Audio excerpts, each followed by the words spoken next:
Welcome into A to Z Sports Prime Time on a Tuesday night. Hope everybody's enjoying their evening so far. Got a little playoff baseball on the television in the office, hockey going on as well.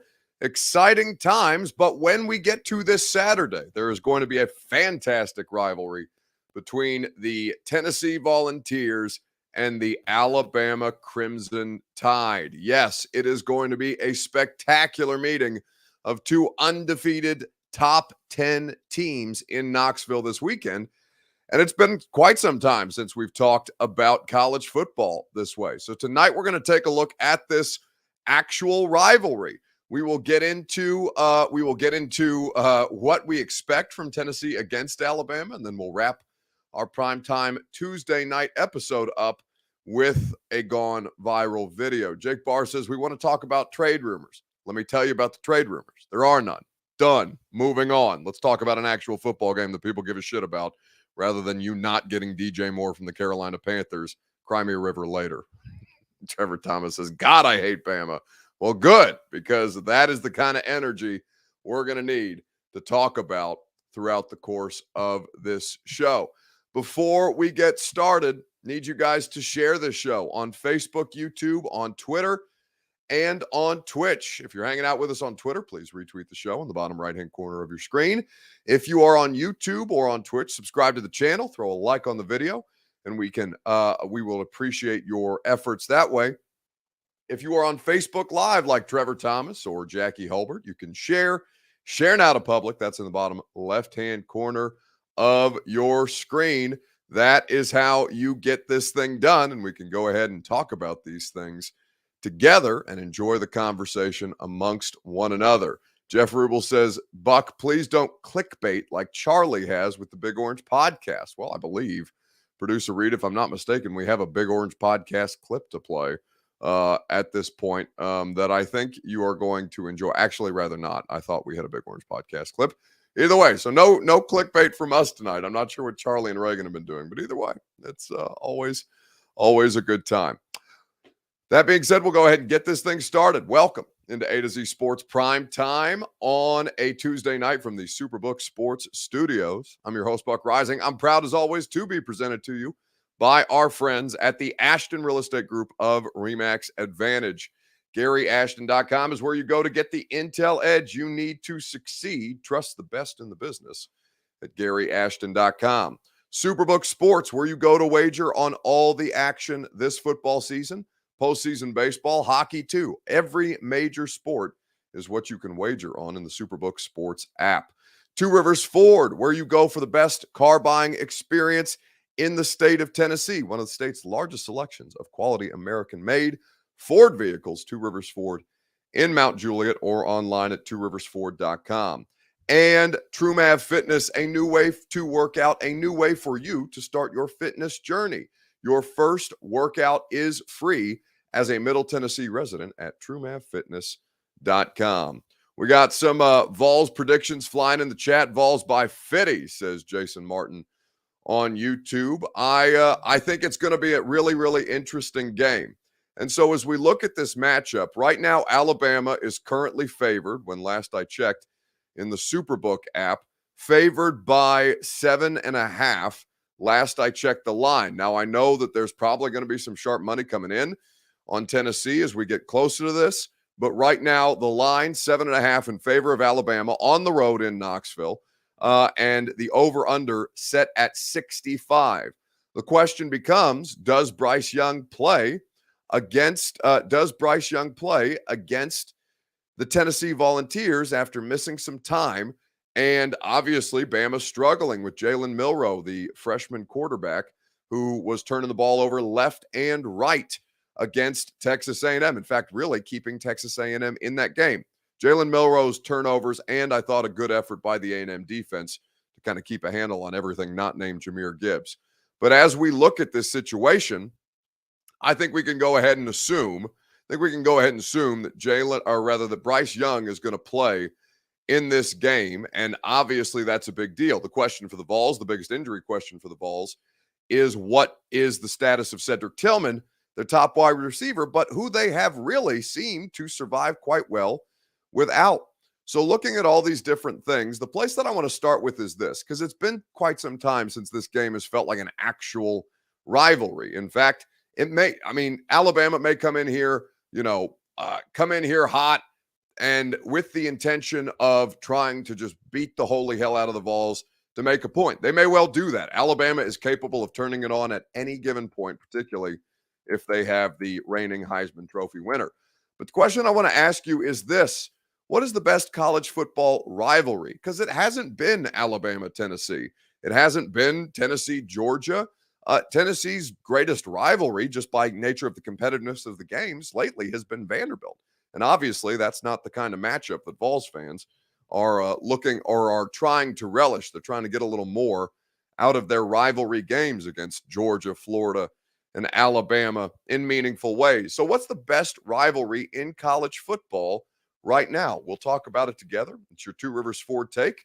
And I'll remind you that your Two Rivers Ford Take is presented by Two Rivers Ford. Two Rivers Ford has the 2023 model year Fords available for you right now at the dealership in Mount Juliet. There's so many different ways to shop. You can go out and visit them on location. You can reach out by phone to any of their non-commissioned salespeople. 1-800-900-1000 is the number. Real simple. Or you can head to tworiversford.com to check out their inventory and custom order the exact Ford you want. Whether it's an F-150, a Bronco, Explorer, Escape, or Expedition, Two Rivers Ford will make sure that you get exactly what you want for a price that is well below MSRP. They're the best in the business for over almost 40 years here in Middle Tennessee. Two Rivers Ford, powered by Ford, driven by people. So what's the best rivalry in college football right now? Ohio State, Michigan hasn't really been that kind of a rivalry. Sometimes the games are close, but as Jeff Rubel submits that as his nominee, it's called The Game. It has the best ratings every year and has the 10-year war. And I would say, though, but Ohio State has largely, obviously Michigan won the last meeting, but Ohio State has dominated that rivalry, certainly in the Jim Harbaugh era of Michigan football, Jeff. So I imagine you have to feel the same way as Alabama fans or Florida fans have towards Tennessee, where, yeah, it's supposed to be a rivalry game, but it's not really quite that, which I think kind of throws a wrench in a lot of these conversations. USC and Notre Dame is considered a rivalry. Sometimes those games are close, but in recent years, Notre Dame has dominated that particular matchup. You've got rivalry games across the SEC. I think Arkansas and Texas A&M is always a good one, but there's a lot of different ways that you could look at this and say, okay, I mean, a lot of these games that are sold as rivalry games, they don't necessarily live up to the hype. You know what does? Steven 1986 says it correctly. Alabama and Auburn, the Iron Bowl, it always seems to be a hugely competitive game. And I think from that standpoint, that is one that delivers. Even Auburn has had some down years. Auburn obviously dealing with a down year at this point, but it is something that you look at and say, they're always going to bring it. It's always a toss-up, no matter how good Alabama is or how down Auburn is at this point. Army-Navy is one that's historically a good one, although those games have a tendency to sometimes be lopsided in favor of Navy. We've had a lot more closer games, says Jeff Rubel, of the game, not these 44-14 ass whoopings that Tennessee takes. Well, Tennessee is looking to get on the right side of that, certainly, as they move forward. And in talking about the rivalry games, I think it's interesting to hear from Henry To'o on this matter about these kind of rivalries, because obviously Henry T played for Tennessee, transferred to Alabama, has played at a high level there for the last 2 seasons, and is looking at this from the standard of somebody who has played in this game from both sides. Nice one playing in Neyland. Definitely super excited. You guys already know my journey and where I started, so definitely going to be a huge challenge. They're a great team. It's going to be a great environment. Super excited about playing in another hostile environment, being able to test who we are as a team, and just another game on the road for us. Big rivalry game, tradition-wise. This tradition runs deep, so super excited to be able to uphold that tradition and that legacy of Alabama football. Ben Hall says, F Henry T. He doesn't have the right to talk about rivalries. He and his dad can go F off. Get To'o off my screen, says Trevor Thomas. Hey, He did y'all dirty, but I don't know how anybody could blame him for wanting to go win national championships or compete for national championships, even as Alabama lost last year. I think you can understand the position that Toto. Listen, there are 35 players that left Tennessee after Jeremy Pruitt got fired for cause. 35 players, including their best running backs, their best offensive linemen, their best defensive player in Henry To'oTo'o. Like, it wasn't To'oTo'o gets a lot of hate, understandably so, but it's not like he was the only one. There was a lot of people who looked around at Tennessee and said, "This is a shit show. I got to get out of here." And in their defense, it had been poorly run. Again, it was going to be a situation where they had to figure out. Nobody could have seen how well Josh Heupel would do in this situation. Understanding that he was not a proven product at this level of college football. Obviously, now you have the results in hand, games like 40-13 over LSU, the kind of offense that they play, them stumbling, frankly, into Hendon Hooker after selecting Joe Milton as the starting quarterback.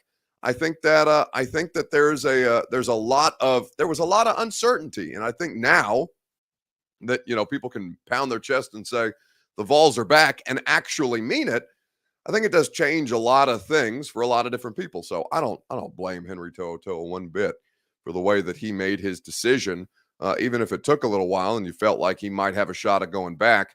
I think that there is just because of by nature of where he went, right? To go to Alabama is a particular kind of slight that a lot of Tennessee fans can't live with. And from that standpoint, I understand it. The best rivalry in college football, I think consistently, though, the one that delivers, I'll tell you which one I believe it to be right after I remind you that the place that you go for the intel edge is the Ashton Real Estate Group of RE/MAX Advantage at GaryAshton.com. That's the best in the business. That's the official real estate agent of the Nashville Predators, the official real estate agent of me, because they got me my dream address without the stress 3 years ago. The Ashton team will put you in a position to succeed. Whether you want to find your next home or sell your current one for more, Gary Ashton has you covered. Get the intel edge unlike anywhere else at the Ashton Real Estate Group of RE/MAX Advantage. GaryAshton.com is where you go. So I think it has to be the Iron Bowl. I think that consistently it's a game that delivers. Florida and Georgia is up there. What do they call it? The world's largest cocktail party, even though I think that they've removed that name for some reason. There's a lot of good rivalries in the SEC. Rivalries are certainly changing. Obviously, now that conference realignment has taken such a large role, UCLA and USC in the Big Ten is going to change the nature of some rivalries in college football. Texas and Oklahoma coming to the SEC is now a different kind of a rivalry. Certainly was not a rivalry this past weekend with Texas dominating them 49-0 the way that they did. But the the Iron Bowl, I think, consistently delivers in that way to where you always have that heightened sense of urgency. I know a lot of Vols fans prior to this season that flat don't watch the Alabama game. So we have producer Reed on the primetime show, who is a diehard Crimson Tide fan, who's very much enjoyed being on the winning side of this quote unquote rivalry for a long time. And then on the radio show, I've got my producer Lucas, who is a volunteer alumni who takes vacation every year, who schedules concerts on the Saturday of Alabama, Tennessee, because he doesn't want to put himself through that. A lot of people have done that for quite some time. UT versus UT will be upcoming for sure. Tennessee versus Texas. Once they get into the SEC, we'll see who who the common opponents end up being throughout the course of a season, because I can't imagine that's going to be a recurring game. Michigan and Notre Dame is typically a fun one. Notre Dame does have a lot of interesting rivalry games in the history of college football that do transcend things like conference realignment. Obviously, Notre Dame is independent, but I do think that when you look at rivalry games, there's not a better one than the Iron Bowl in college football. Iowa State, says Mike A. Ralston, is an awesome rivalry that also deserves a mention. I agree. I'm glad you brought that one up. Clint Lassiter says, anyway, the Titans can grab somebody off the Vols to replace Caleb Farley. Have you seen the Vols in coverage? They are a bit of a nightmare. I think the Caleb Farley experience is as good, if not, it's probably equal footing for what it is to watch the Vols in coverage versus the Tennessee Titans, or rather Caleb Farley specifically. So I don't think that would provide your solution based on what I've seen.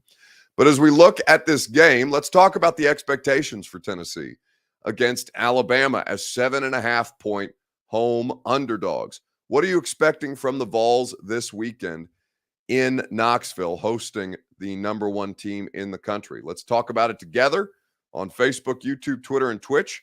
It is it's the biggest. Honestly, there's a ton of great college football games this weekend that I want to make sure I pull them up so I can go through the list of them together. Because honestly, like, it is as good a college football weekend as we've had. Last weekend was pretty good as well, but some of the results ended up being pretty significantly lopsided.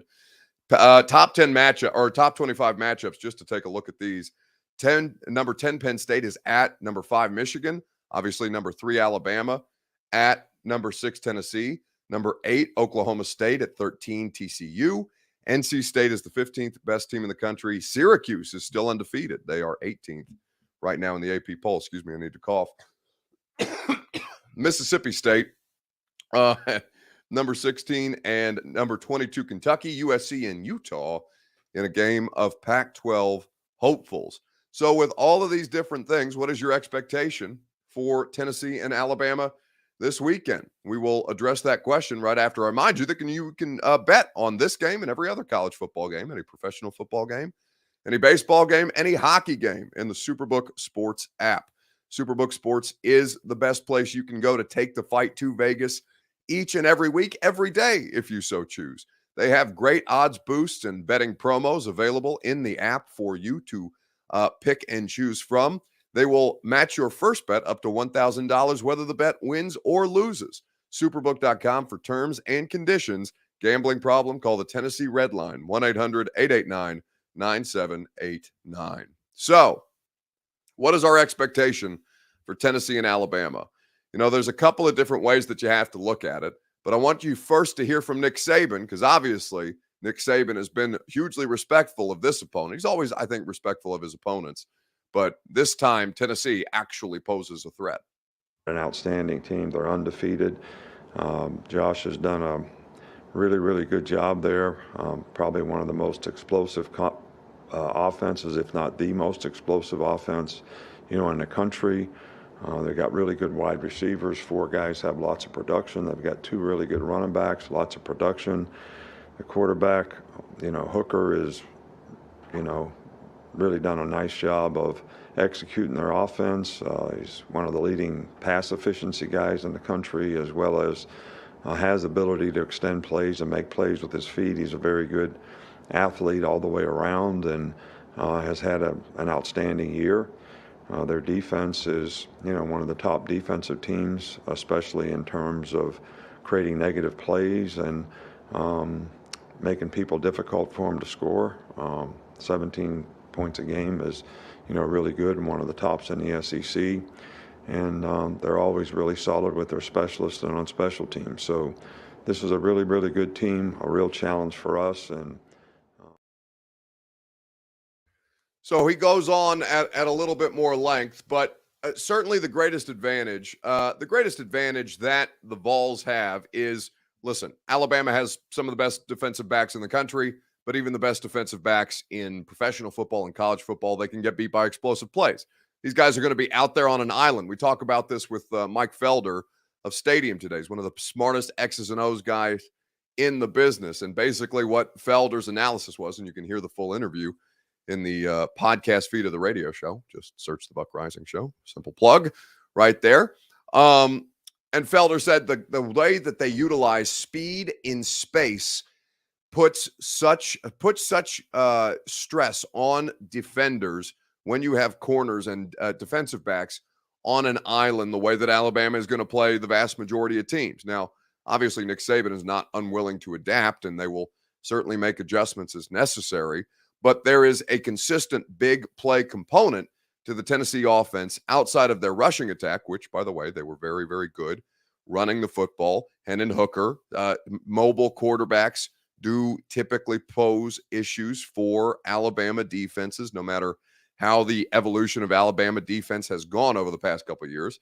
Hendon Hooker is not necessarily Johnny Manziel, but there's not that big of a difference between their playmaking ability in this offense. I have seen Hendon Hooker make some pretty incredible throws, and I don't think it's not stylistically Johnny.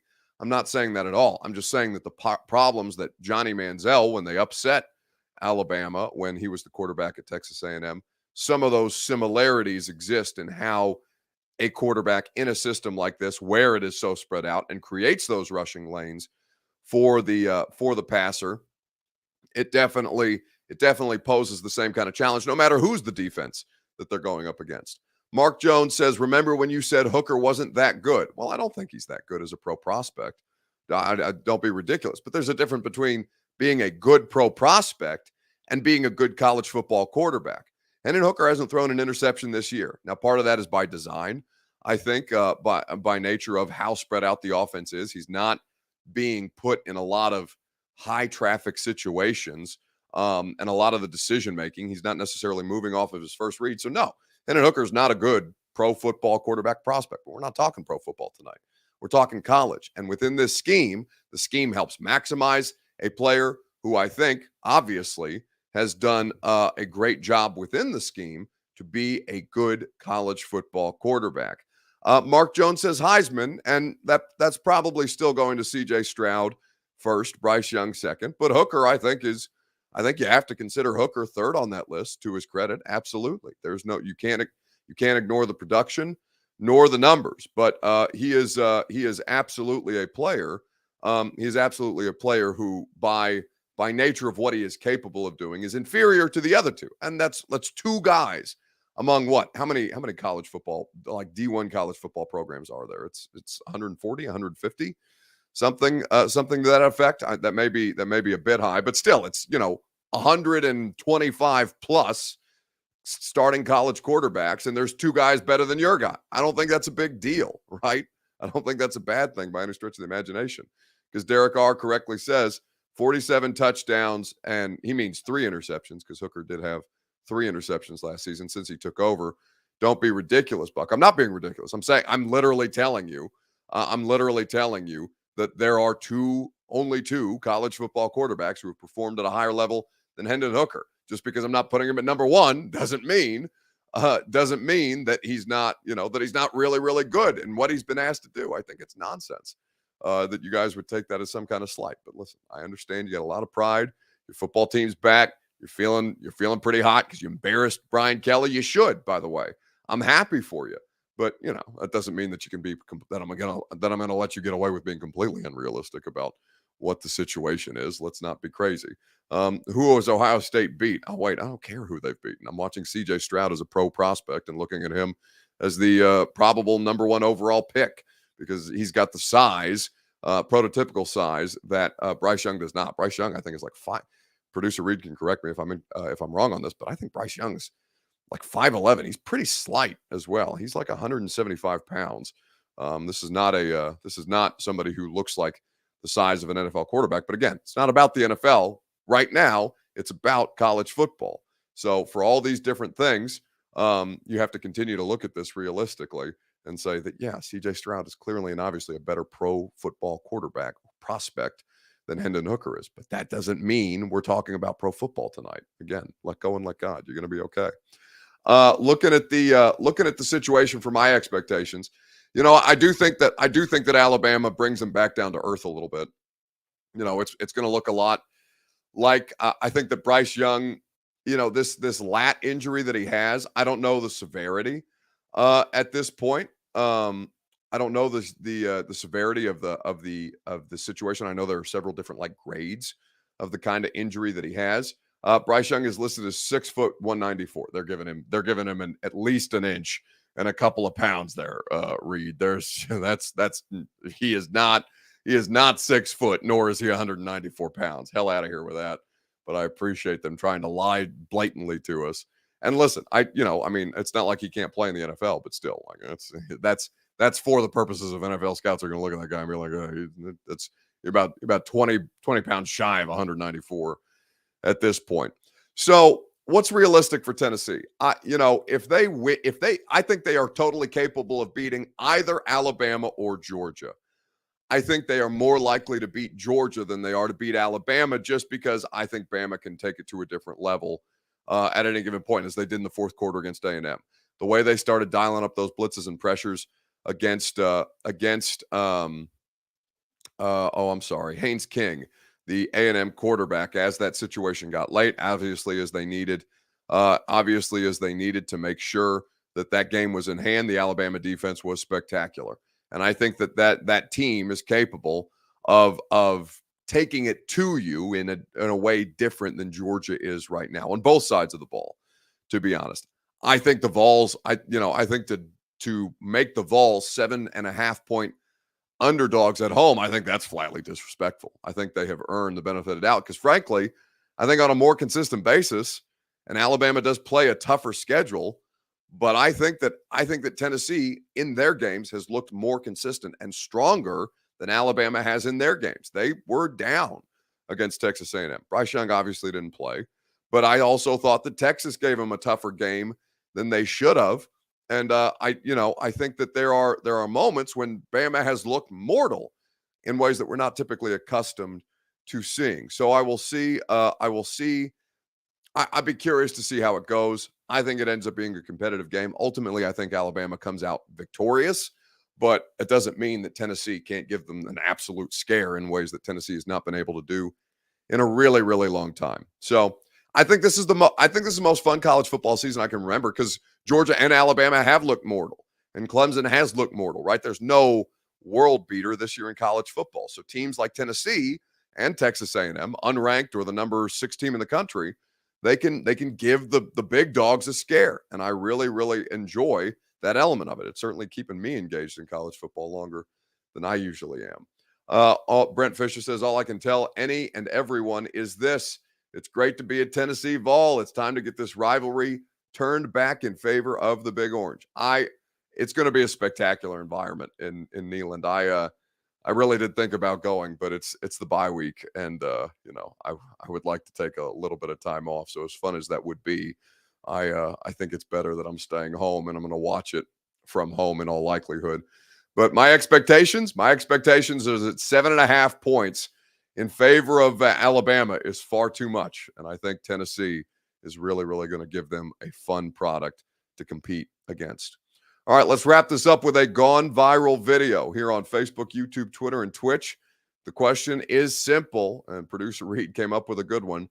What is the most useless talent that you have, that a friend has, that a family member has? What is a considered quote-unquote talent that you find to be particularly useless? Because producer Reed found a very good one. We will talk about this together right after I remind you that TrueMath Fitness is where you go to get your fitness journey started. Their classes are fantastic. They are tailored to any fitness level, and your first class as a Middle Tennessee resident is for free. The classes are boot camp style, about 40 to 45 minutes in length. No workout ever recycled or repeated, to make sure that your body continuously adapts to improve your fitness level across the board. Their classes are fantastic, but they also offer an open gym concept and personal training for that one-on-one experience if you would prefer that. They have memberships at every level to fit your budget and your needs. And of course, it's conveniently located in the Gulch in downtown Nashville. TrueMath Fitness, the place that's helping me reach my goal, 200 by Super Bowl, and the place that can help you get your fitness journey started today. TrueMathFitness.com for more information, or sign up for your classes in the Mind Body app. Luman says useless talent. Producer, that's disrespectful to read. I don't like that at all, Lewis. We will not have that, of course. Derek R says I can dislocate my shoulder and pop it back in on command. Oh my God, that sounds incredibly painful. That sounds awful. Absolutely awful. Trying to figure out why my girlfriend is mad is useless. Yes, that's I think that's one that any significant other, any partner can relate to. But this one that producer Reed found, it's as useless as anything I've ever seen, but it's also laugh out loud funny. I'm the fastest reader in the world. I read a 1,679 pages book within 2 seconds. Yes. Go on. What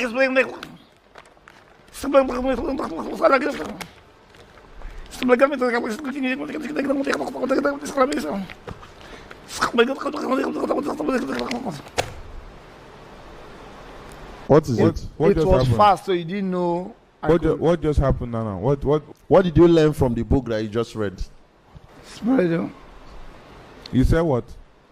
The first one is pretty good. I will chew your meat. Are you crazy? Think I hate to joke with you. I just read. I can read fast. You don't understand what you are reading. Then what's the point? Anybody can do what you just did. What kind of talent is this?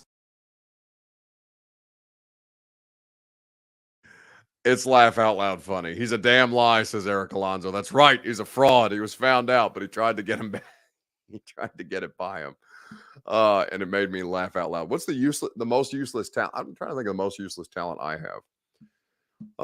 I can't say it's what I do for a living, because it is fairly useless what I do for a living, but they also take pretty good care of me to do what it is that I do for a living, to talk about sports, which is largely silly in the grand scheme of things. Do I have a useless talent? Maybe I'm just talentless and I don't have a talent that even could be considered useless. I'm not sure. I have to think about this for quite some time. I mean, whistling is kind of a useless talent. I mean, maybe I think, but that's a common one. But I think whistling is, what is there to be gained from whistling? Like, unless you're like really, really good and it sounds like actually musical, like there's nothing, whistling does not change anybody's life. It is not hugely beneficial, but it also is, I think, considered a talent. Yeah, so probably whistling. I would say that. Derek R says trying to reach 200 by Super Bowl. Yeah, no, it's not useless. It's not useless at all. Because I don't want to be fat, and I'm working on that very, very hard. Even though people like our buddy with the Washington Commanders tries to undermine me with 6 dozen cookies left at my press box. Anyway, that's going to do it for us tonight on the Primetime Show. That's going to do it for us this week on the Primetime Show. I've got vacation coming up. No radio for me tomorrow. I'm off Wednesday, Thursday, and Friday. I'm taking full advantage of this bye week. No primetime tomorrow or Thursday, but we will have something, a small video component prepared for you, 2 Titans topics that we will have, and it will not be, obviously a full primetime feature, but we will be with you in some form or fashion, even if I won't be here with you necessarily. And I'm going to enjoy my time off. I hope you enjoy a fun college football weekend and a stress-free Sunday for many of you Titans fans who have been living and dying with each play of Titans football that is snapped. And, we will be back to do it on Sunday night in full fashion. I will be rested. I will be rejuvenated, and we will get you ready for another opportunity against the Indianapolis Colts at home. Talk to you guys then on A to Z Sports Primetime. There's Matt. All right, we haven't scored a point since I came in here. I am gone, guys. What? That's it? We got a couple more questions. No, that's it. Peace out by the GM.